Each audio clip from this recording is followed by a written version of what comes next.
And welcome to Atop the Fourth Wall, where bad comics burn. Merry Christmas and happy holidays, my friends! To celebrate the season, we've got a long one, so let's just dig into Christmas with the Superheroes #2, and you can all start commenting on how you like the Christmas theme song better than the regular one.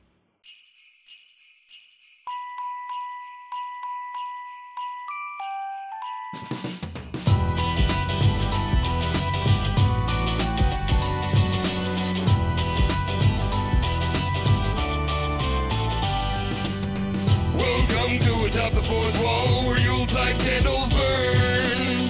Linkara's gonna give you all a present you've not earned. Not Mensch, you're not the brightest.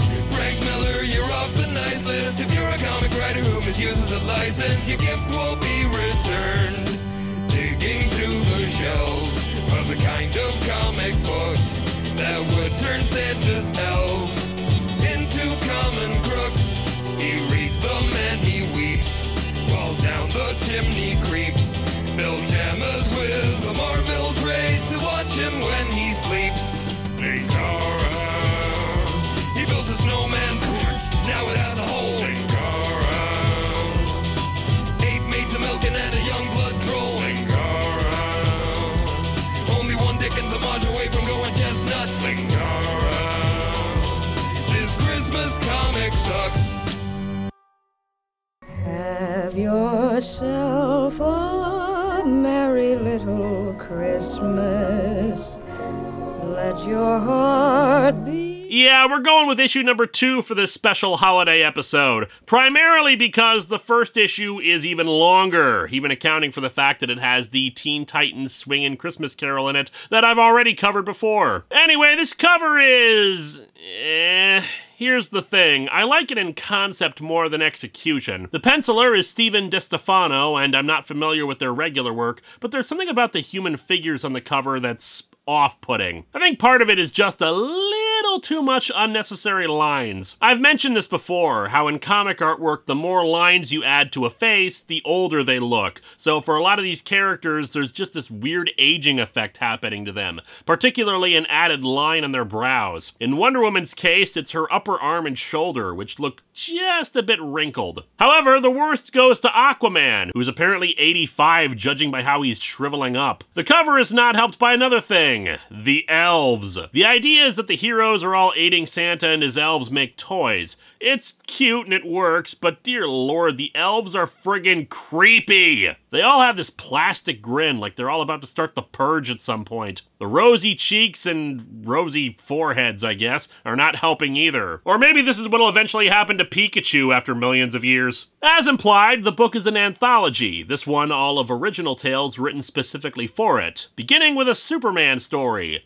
Ex Machina. To understand, think of being bitten by flies on a steamy summer day. That's what Christmas is, kids! The first bites are annoying, but the pain is bearable. After 3, 4, 5, you start to get frantic. This feeling grows and grows. After 15, you are desperate, furious, crazy. At 20, you start to like it and get weirdly turned on by it. After 30, the pain is larger than the world. You are nothing but rage and frustration. If it was easy to do, you could kill someone. Really kill. And after that, you realize, maybe I didn't need to know if you can really catch more flies with honey. An older man is stranded on the side of a road under a heavy snowfall, desperately calling out for passing cars to stop, but they seem to ignore him. He climbs back inside his car, shivering, and pulls out a loaded gun from his glove compartment. And she said I was a fool to get it. I'll shoot the cars to make them stop!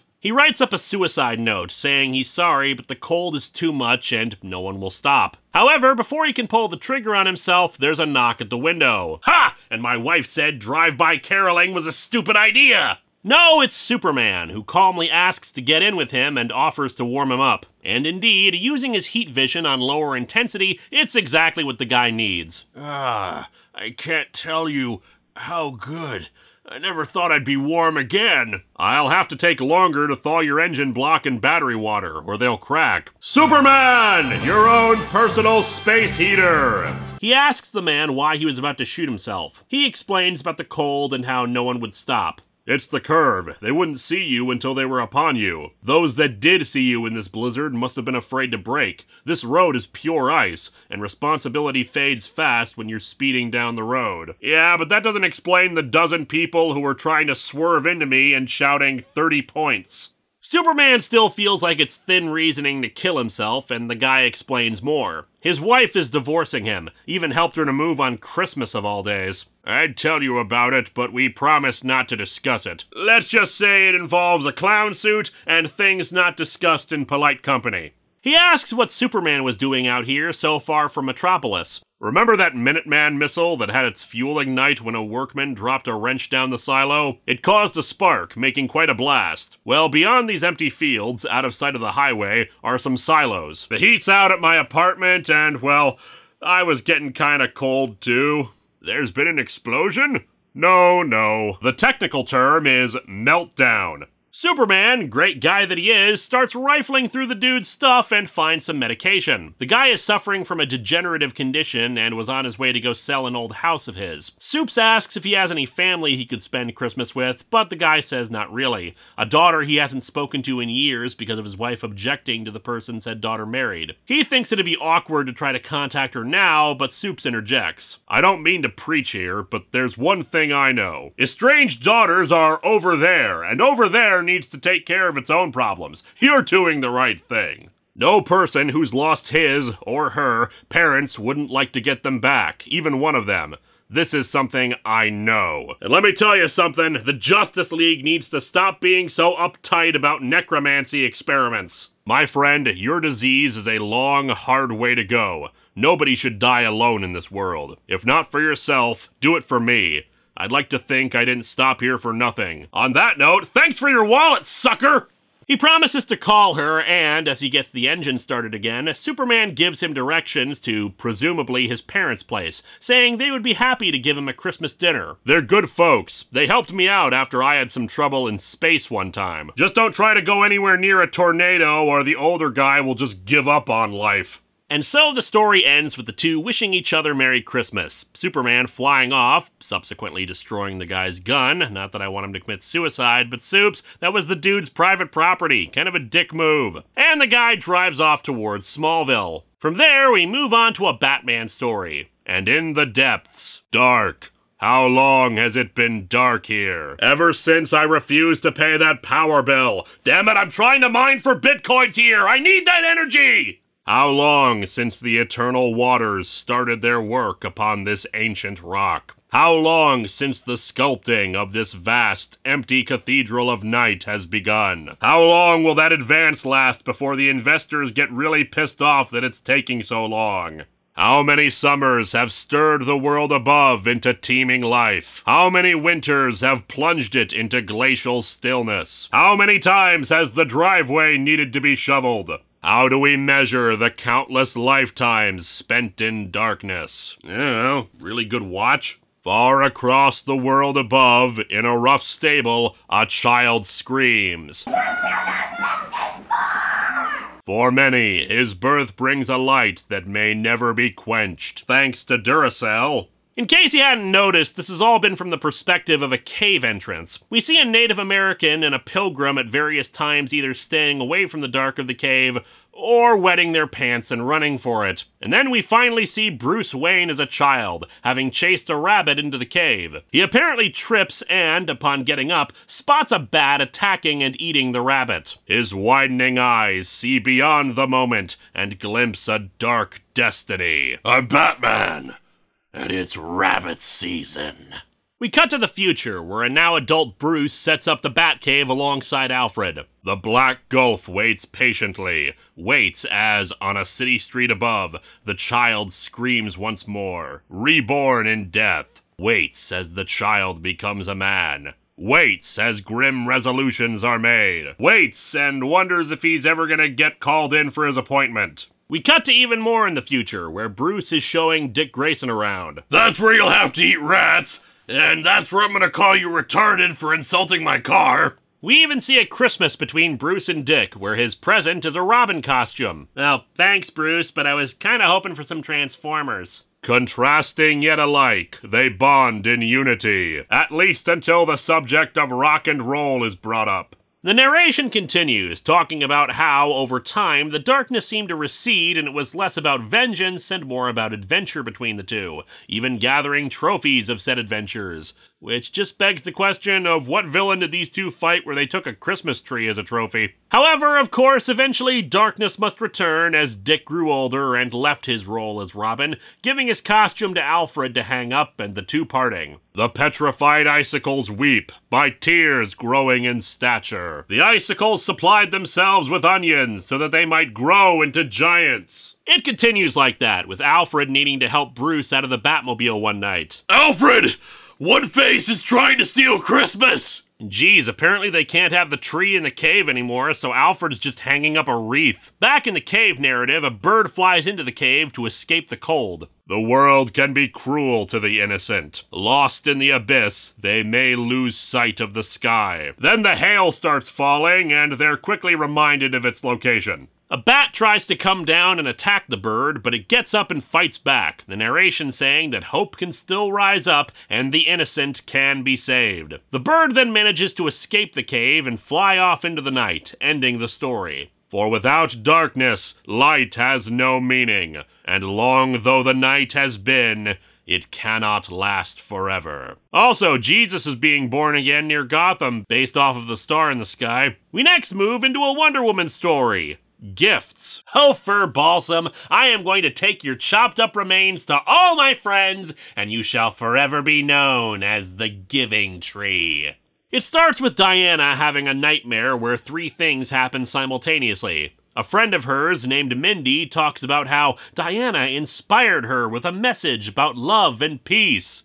And then she died! Hermes shows off Boston, Massachusetts. And then he destroys it! And finally, Zeus says that he's gonna give a gift to Diana. That they must sleep together, and she dare not refuse. 'Tis the season to be jolly, so enjoy these three horrific things. Frankly, I'm surprised Zeus doesn't hit on Wonder Woman all the damn time. Dude would screw a chair if he thought it looked sexy enough. Although maybe he's actually a swalot in disguise. Look at him friggin' melting here. Diana awakens and we cut to, well, not exactly sure of the city, but apparently features supporting characters from Wendy at the time, 1989. It's December 23rd in a house near the woods and the home of Julia Capitalis, who served as Wendy's mentor in her own book at the time, an archaeologist with her daughter Vanessa, who in turn would go on to become the villain Silver Swan. For now, though, Julia is being greeted by an arriving friend, Pastor Sharon Jackson. Her arrival for Christmas was a bit short notice, and we quickly learn why. Her husband is having an affair with a woman on the church council, and he asked for a divorce a few days ago. He's gonna try to drive up to the city and sell a house on Christmas. I'll get back at him, though. I've rigged his car to break down, and he'll freeze to death. Apparently the whole congregation knows about it, and she's feeling understandably crappy about the whole situation. Julia reassures her that she has a gift to touch people with love and hope and stuff, but Sharon thinks this might be a sign from God to leave her ministry and go back to school. Vanessa runs in. Yay! Vacation! Free! For 2 whole weeks! Free! I've been doing this for over 9 years, and I've gotten maybe 1 vacation. Which was apparently more of a wedding. I miss high school. Wait, no I don't. What were we talking about? Anyway, on Christmas Eve morning, Wonder Woman arrives while Sharon's out for a walk, the two meeting each other. Julia's spoken of you. You're the Christian minister? I've read much about the Christian religions. If I were to ever inexplicably lose my powers along with all other superheroes, I bet I'd become a Catholic. The two talk about how they have a similar mission, to spread love and peace, though Diana points out that their theological bases are different. Do you really believe in the ancient Greek gods? Oh yes, I've met them and seen them in their glory. My religion has demonstrable proof of its existence. Anyway, what's this holiday we're celebrating? Swiss Miss or something? Sounds odd to venerate hot chocolate, but whatevs. Lord Hermes has even been to this world. In fact, he has stood where you stand now. I dream of him leveling your cities. Sharon's, of course, a bit taken aback by that, but enough contemplation about faith in a world with literal gods in it. Christmas! Dinner to be had, carolers to be watched, hymns to be sung, and finally it's an early Christmas morning as Sharon finds Diana watching snow fall out the window. The dream we saw at the beginning just happened, and she's contemplating whether or not she's actually accomplished anything since coming to man's world. Though my gods have helped me in the past, sometimes they have been cruel. Now I feel abandoned by them. A feeling that I'm sure I will never have again over the next 3 decades. Sharon reassures her to hold fast to her beliefs, that even if it seems like most of the world is ignoring her teachings, it'll reach somebody and it will grow. But it's so difficult. Diana, I know, but believe me, if it weren't so difficult, the good wouldn't be so important. There's no such thing as being good easily. All goodness is an eternal struggle that we are punished for. But yeah, it's nice, and during Christmas morning proper, gifts of ugly dresses are exchanged, and the story ends with Sharon declaring that she's gonna stick to her guns as a minister so that she can continue to help people as best as she can. Aw, that's sweet. Anyway, here's a soldier's hospital in World War I. The story is Silent Night, and it's done entirely without any speech bubbles. It's admittedly a bit confusing as a result of that, but you get the gist of it for the most part. John Byrne wrote and penciled it, but apparently the reason why it's done silently is kinda goofy. The story features a longtime DC war character named Hans von Hammer, aka Enemy Ace. Byrne had wanted to do a story featuring the character for a while, and the Christmas anthology gave him that opportunity. Only problem is that nobody at DC at the time apparently knew if Hans von Hammer could speak English, so he just decided to make the comic without dialogue balloons. Well, I don't think Big Barda knows how to do a porno movie, yet that didn't stop you from making those 2 Action Comics issues I reviewed years ago! Anyway, the story starts with a nurse approaching a wounded soldier who's drawing a few pictures of German planes and pilots, probably just for funsies. But then a guy missing a leg comes by and slaps the papers away and grabs the guy. The implication of the shot featuring a list of missing pilots, probably dead ones, is that this guy is pissed he's taking the war so lightly, or at least making art seemingly glorifying the people who killed their fellows. Or maybe he's just pissed because he stole his pencils and paper. In another pullback shot, we see a cook trying to make dinner with a sign indicating that it's been 2 weeks without resupply for the hospital. Probably a result of the blizzard outside. Enter Enemy Ace, who lands his plane and brings supplies to his own enemies. The people are so grateful for this gesture that they invite him in to join them for dinner, and he ends up dancing with that nurse from before. He even salutes the missing personnel list, showing he has respect for his enemies. Unfortunately, that does not extend to Head Wound Harry here, who I guess was inspired by the one-legged man, since he raises a gun on their savior. However, the same guy gets him to lower the gun and tells him to clean that waffle off of the ceiling. It's clear that this brief piece is over with and Hans should leave, which he does so. And immediately crashes again, as implied by this shot. What? I know that was there at the beginning too, but you don't show a plane taking off and then cut to a shot of a plane crashed in gray. Oh my god, he was a ghost this whole time! Time for a Christmas romp with Flash and Green Lantern in Roll Call. Once upon a time, long before the JLI, there was the JLA, and its heroes circled the Earth in a giant star made of glass and steel. This artificial star spelled doom for all humanity, as its intense heat boiled the planet below. They were bound together with ties of duty and friendship, and the fact that both would be dead in a few years before being resurrected and pushing aside far more interesting characters. The two are on monitor duty at the Justice League orbiting satellite on Christmas Eve. Hal looks over a few presents. Is that your Christmas present from Green Arrow? Yeah, the jackass always puts a yellow ribbon on it because he thinks that way I can't open it.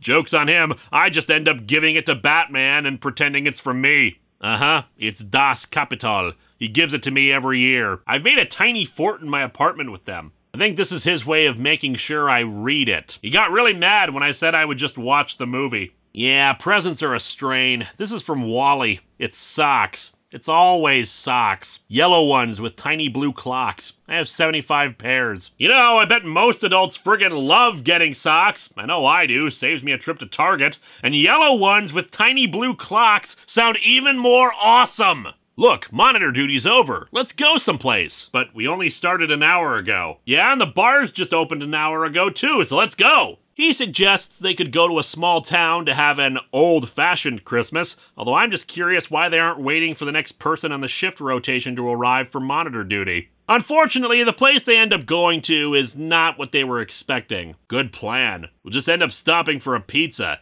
Jeez, it's raining, not even snowing. Bummer. And it's not like we could go to another place using a powerful alien ring or your super speed or something. They spot a charity bell ringer and figure that'll raise their Christmas spirit. There you go, pal. Merry Christmas. Yeah, right. Money. That's what Christmas is about, isn't it? You're nothing without money. People are scum! You and your stupid thoughtfulness can go to hell. Well, I certainly feel more warm and Christmassy. That's because I peed on your leg, asshole! Merry Christmas, you money-having dirtbag! They spot a man being mugged and, of course, intervene. Brother, a wonderful Xmas. Let's get this over with. Ugh, I wish we would stop helping people today. I want to appreciate the true meaning of Christmas, damn it! The muggers are taken care of, but the victim isn't all that happy about it. You might as well have let them kill me. Life is meaningless. So apparently Barry and Hal picked the town where everybody's antidepressants were replaced with downers. What the hell is this place? He introduces himself as C.B. Fenster, and Barry recognizes him as one of the richest men on Earth. He says wealth is meaningless when hope is gone. Tonight I realized that humanity is worthless. Tonight I offered a fortune to any of my guests, the best and brightest, who could prove to me there is a Santa Claus. All refused. They laughed. You're an idiot, aren't you? Oh, but let us hear out his reasoning for why a bunch of people who probably thought he was joking equals the worthlessness of humanity. When I was a child, people were warm, friendly, everyone was happy. Now people are small and greedy. They have withered, evil souls. The difference is Santa Claus. When Santa Claus existed, he brought joy into the world. Now there's nothing. Oh, okay. Thanks for clearing that up. You are an idiot. I'd be willing to give $5 million to anyone who could prove to me that Santa Claus exists in this town. But you won't. No one will! No one is worth a damn! Everything is terrible because of my made-up nostalgic delusions about the value of people being related to the flying man who gives toys made by elves to children! Screw the whole world because people refuse to give me proof of his existence! The Flash gets some inspiration from this and discusses a plan with Green Lantern, using his super speed to get a bunch of toys from Hawaii along with a Santa suit for Fenster. Bah! Fine! Now I'll prove that people aren't worthy of Santa Claus! Small children are undeserving of joy and merriment! I will show them the meaning of loss! But no, they bring him along on a little Santa mission across the town, having him stop by a bunch of houses and drop off presents for kids, help a woman assemble some bikes for her kids, spend some time with a man alone for Hanukkah, until finally they find a house that's been burnt out, the home of a family called the Harpers, but they're gone. Flash and GL claim that they've failed, since Santa doesn't overlook anyone, but then Fenster spots a nearby car. Inside is the family, living out of it because they can't afford a place to live anymore. He offers the family toys, but the father says the people in the homeless shelter nearby deserve it more. See these? They're presents for Mary. She loves sardines. My son doesn't get sardines, though. He was the one who burned down the house. However, Fenster offers to help them, which was really Flash and GL's point, that he is the Santa he's been looking for. He offers them the $5 million, but of course the heroes turn him down. You know, Fenster, people aren't really so bad. There are a lot of folks out there trying to do the right thing and being happy about it. They could use your money, sure, but what they need is someone who really cares. We really need the money, actually. Shut up, Harper! What you need is care! I ate my shoe yesterday to stay alive. And we care so much. You know, I never thought of it quite that way before. I'm kind of a moron, in case you hadn't noticed. The story ends with them bringing together a bunch of people, most likely at the Jewish guy's house because of earlier expressing that he was lonely, and thus we move on to our final story of the anthology, Should Auld Acquaintance Be Forgot? We open on a guy exiting his car. I've been scoping this one out for about a week now.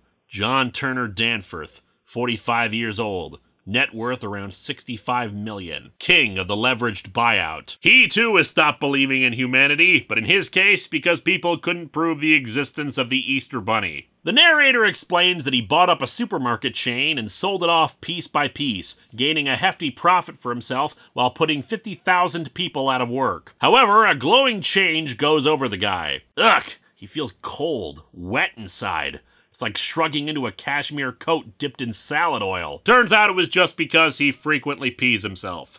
The narrator shows off using the guy's body to send a bunch of gifts to people, as well as providing all the laid-off employees with 6 weeks of severance pay. And of course, we're now privy to our narrator's identity. Dead Man. I briefly talked about him in the Blackest Night review. His real name is Boston Brand, a circus performer who, after having been murdered, becomes a ghost able to possess people and fight injustice, originally just to solve the mystery of his own murder. Christmas is not my favorite time of year. Too much damn goodwill floating around. Oh, Boston, Flash and GL would show you a place where you would fit right in. Actually, it's more like he has less things to do and more time to be alone with himself since, being a ghost and all, he can't really attend Christmas dinner. He tried being the ghost of Christmas Future for a while, but sometimes the Scrooges he dealt with didn't really get it, and then he just started yelling at them, and that kind of ruined the mystique. He says that he's tried to spend time with his still-living friends in the circus, but it's just too weird for them to have the dead guy hanging around in someone else's body. That's the problem. Anyone who can even see me has Surreys of their own. Christmas, Hanukkah, they're the few moments of peace and normality they get in a year. Except for Saturnalia. That just ends up being a really bitter, traumatic experience for them. Dead Man possesses a guy who's ice skating with his girlfriend. Good body, strong, athletic, and, aroused. Definitely aroused. Enjoy the Christmas boner, kids! At first, he's gonna leave his body, but when his date kisses him, Dead Man decides to stick around for the party. He's swept up in the normalcy of it, getting to hang out with people and just have a fun Christmas time with friends and loved ones, but when they sit down to dinner, he realizes he's stealing someone else's Christmas. I try to tell myself how lucky he is, how I'm only stealing a fraction of his life. But however I look at it, I'm still stealing it, and I won't be able to fence it until the new year. What if this lucky guy were to die tomorrow? What if this were his last Christmas? Then he'd be a ghost too, and it would be super awkward between us. He leaves the guy's body and departs out to the street. When Dead Man possesses someone, they don't have any memory of it occurring, so as far as that guy is concerned, he just blacked out from ice skating and ended up at Christmas dinner. It's something Dead Man himself recognizes as pretty crappy. It's important to remember that character flaws are not the same as story flaws. Dead Man's moment of weakness does not make him unsympathetic, especially when he's ashamed of it. Once outside, he screams to Ramakrishna, the being that made him a ghost, that this is a crappy reward for all the years of service. However, a blonde woman shows up who's able to see him. Cute costume. Very seasonal. All the logical problems people bring up about Santa Claus are easily solved when you realize he's a ghost. Who are you? One of Madame Xanadu's smart-ass mystic friends? Me? No, magic and I have never been boon companions, I'm afraid. Although I can do a mean Olivia Newton-John impression. Dead Man is confused about who she is, but she says it doesn't matter. She also wonders if this is about wanting recognition and glory. I'd been feeling like Job, and here she was making me feel like Judas. And I didn't know why. And then one time I felt like Jonah, but that was because I was teaming up with Aquaman to fight a whale monster. She has him take off his mask, which is something I hadn't really thought of before. When you're a ghost, what are your ghost clothes made out of?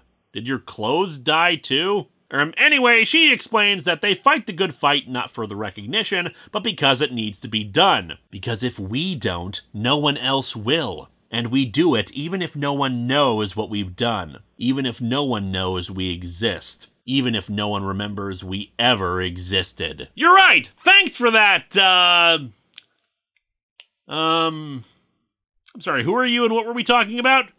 God, it sucks that nobody acknowledges the good deeds I've done. He apologizes and says he's a real jerk, but she just smiles and says it's because he's only human. Don't be ashamed of it. Rejoice in it, because it means your spirit, as flawed or selfish as our spirits can be, is still alive. Rejoice in how you almost stole that guy's Christmas. She says her farewells to him, that she has business to attend to, but he asks who she is and why she can see him, and thus her identity is revealed. My name is Kara, though I doubt that'll mean anything to you. Yep, as far as I know, the first appearance of the original Supergirl after her death in Crisis on Infinite Earths, and her subsequent erasure from DC Universe continuity.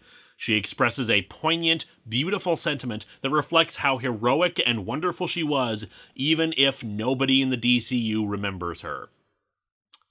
So what the hell business did she have to attend to?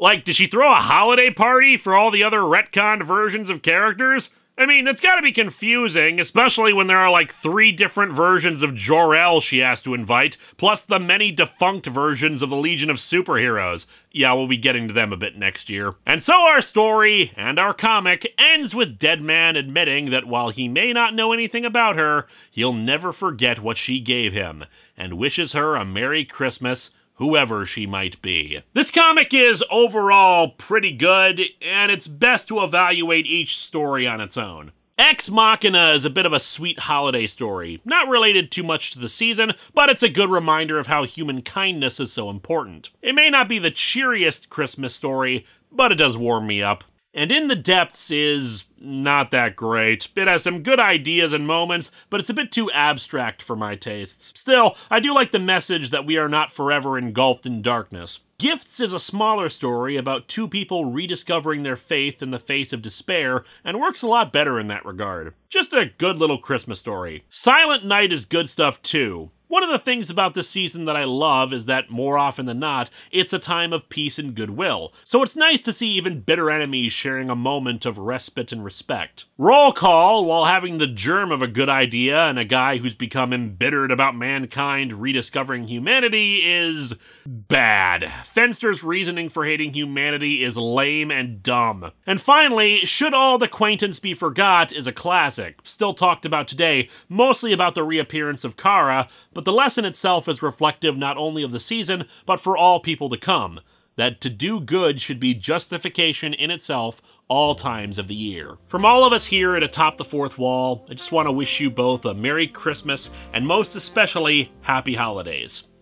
This season is not always joyous for many out there, but I hope both this episode and all the episodes to come will bring some happiness to you. I'll see you all next week for my top 15 favorite episodes of this show and the beginning of the 10th anniversary celebration.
Boston Brand, Dead Man, and Dead Creepy.